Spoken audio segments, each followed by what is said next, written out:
When I was in college, I was first introduced to this list of sentences that contain heteronyms, words that have the same spelling, but they are pronounced differently and they have more than one meanings. And it was only recently that I stumbled upon a photo of an article that was written by Marlene Davis on this same list.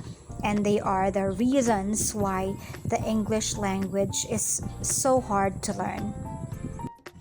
Our first sentence is this: upon seeing the tear in the painting, I shed a tear.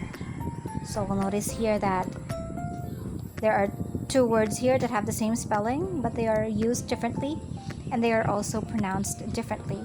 The first one is tear and the other one is tear. That would also explain the instructions that we see on packages of chips, where we see a sign that says tear here. When I was younger, I thought it was tear here, and you would cry on it for it to open. But anyway, our next sentence is: the buck does funny things when the does are present. First heteronym is does. It's a verb, and the other one is a noun, plural, for doe. Doe, a deer, a female deer. Next sentence is: the wind was too strong to wind the sail. What's interesting to note is that when I presented this list before to my students, there were many of them who had difficulty figuring out the correct pronunciation for each word. There were some words that they got, but there were some words that they did not get right away. Next sentence is: to help with planting, the farmer taught his sow to sow. A sow is an adult female swine. I know it kind of does not make sense, but it just shows that English is funny. Next sentence that we have is: a seamstress and a sewer fell down into the sewer line. One misconception that Filipino learners have with the word sew is that it is pronounced as sue. So they also pronounced sewing as suing. But it is really pronounced as sew. And sewer here is the one that's sewing. And then the sewer line is our drainage pipe for human refuse and things like that. Next sentence is: a bass was painted on the head of the bass drum.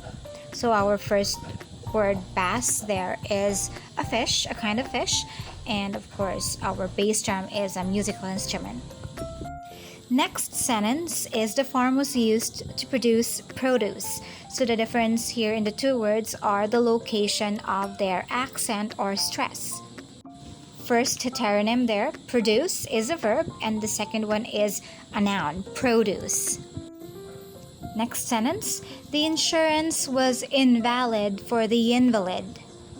This is another set where the location of the stress varies, and that also varies the meaning of the two words.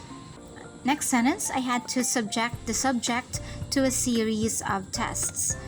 They might sound similar at first, but the first one is a verb and the second one is a noun. Another sentence that we have is: he could lead if he would get the lead out. The first lead is of course a verb and the second one is a noun. Like the one that you see on the tip of a pencil, that's a lead. Next sentence is: the bandage was wound around the wound. The first there is wound, past tense of wind, and then the wound of course is a noun. The next sentence that we have is: since there is no time like the present, he thought it was time to present the present. The first heteronym there is present. It's the present time. The second one is the verb to present something. And then the third one is a gift, the present.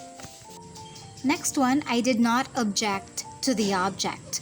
First, object is a verb and the object is of course a noun. Next sentence, they were too close to the door to close it.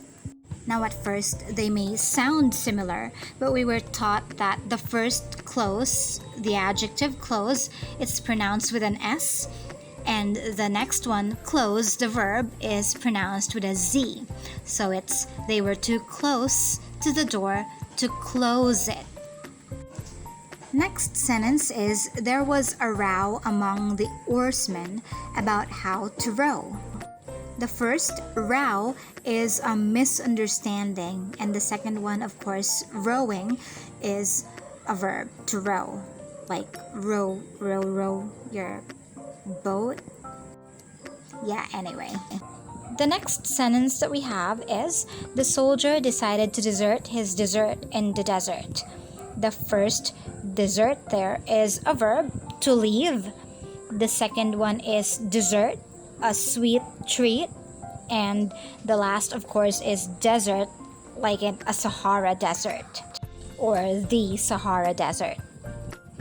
Next sentence, the dump was so full that it had to refuse refuse.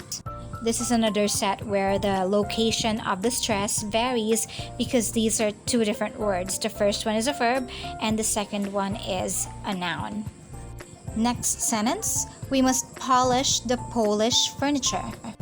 Polish being to make something shiny, a verb.